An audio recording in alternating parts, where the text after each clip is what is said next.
খেপিমা sound আপনারা দেখেছিলেন যে ইউনিয়নের নামে দুই ডিস্ট্রিক্টকে গালিগালাজ করেছিল, তো তার জন্য কিছু কিছু আমাদের জোন বা জেলা তাকে আমরা বয়কট করার সিদ্ধান্ত নেওয়া হয়েছে, তাই তো?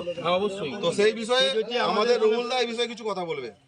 জামালপুর ব্রাঞ্চ আমাদের যে সিদ্ধান্ত, কালকে আমাদের মিটিং হয়েছিল, সেই সিদ্ধান্ত নেওয়া হয়েছে ওকে জামালপুর ব্রাঞ্চে কোনো জায়গায় ভাড়া কাটতে দেওয়া হবে না। যদি কোনো জায়গায় পার্টি ভাড়া করে তো তার সাথে কোনো আমাদের সমিতির মাইক কম্পিটিশন করবে না। আর যে পার্টি ওকে খেপিমাকে ভাড়া করবে দ্বিতীয় বছর থেকে সেই ফিল্ডে অন্য কোনো মাইক যাবে না। এইটুকু আমাদের জামালপুর ব্রাঞ্চের সিদ্ধান্ত। এবং বর্ধমান ব্রাঞ্চে কি সিদ্ধান্ত হবে সেটা সেক্রেটারি বলে দিচ্ছে, আর হুগলি ডিস্ট্রিক্টের কি সিদ্ধান্ত সেটা সভাপতি বলে দিচ্ছে।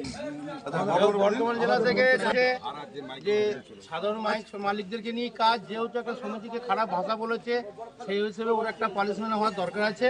তা সেই হিসাবে প্রতিটি ব্রাঞ্চকেই জানানো হচ্ছে যে মাইক ভাড়া কেউ না করলে যেটা বলা হলো, জামালপুর ব্রাঞ্চ যেমন দায়িত্ব নিয়েছে সেখানে অন্য কোনো মাইক দেওয়া হবে না। আর এর মধ্যে যা বলার হুগলি থেকে আমাদের হুগলি ডিস্ট্রিক্টের সভাপতি সুনীল সিং মহাশয় এই বিষয়ে কিছু কথা বলবেন। নমস্কার।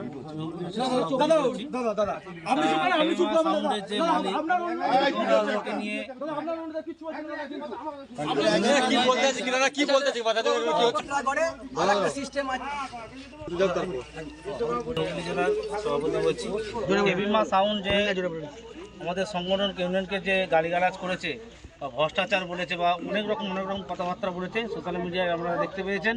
তা নুরুলদা যে কথাটা বললো যে খেপিমা সাউন্ডকে সঙ্গে কেউ কম্পিটিশন করবেন না, ঠিক আছে, যেখানে যে যে কথাগুলো বললো তা আমরা নুরুলদার সঙ্গে সহমত রইলাম। ডিস্ট্রিক্টকে ক্ষমা চাইতে হবে। তো আপনারা যেটা শুনলেন, দুই ডিস্ট্রিক্ট এবং জোন থেকে খেপিমা সাউন্ডকে বয়কট করছে। তো আমি হুগলি ডিস্ট্রিক্টের সেক্রেটারি হয়ে বলছি যে আমি সে যে কথাগুলো বলেছিল সেই ভিডিওগুলো আমাদের কাছে আছে, সে সোশ্যাল মিডিয়াতে ডিলিট করে দিলেও যদি সে আমাদের সেই পান্ডুয়া থানায় নিয়ে গিয়ে প্রমাণ করে দিতে পারে যে এইগুলো যেগুলো বলেছে সেগুলো সত্যি, তাহলে কিন্তু আমরা আগামী দিন তার মাইকটা বয়কট তুলে নেব, যদি সে প্রমাণ করে দেয়। কিন্তু যদি প্রমাণ না করে, তার জন্য আমাদের কমিটি সিদ্ধান্ত পুনরায় তাকে নিয়ে ভাববে। দুই ডিস্ট্রিক্ট যে সে একটা ব্যবসা করে, সে ব্যবসাদারের সাথে ভাববে, কিন্তু ততদিন পর্যন্ত অফ থাকবে যতক্ষণ না তিনি আমাদের এই প্রমাণটা করে দিতে পারে যে এলিগেশনটা আমাদের নামে দিয়েছে হুগলি ডিস্ট্রিক্ট এবং পান্ডুয়া থানা অন্তর্গত। এটা মাথায় রাখবেন।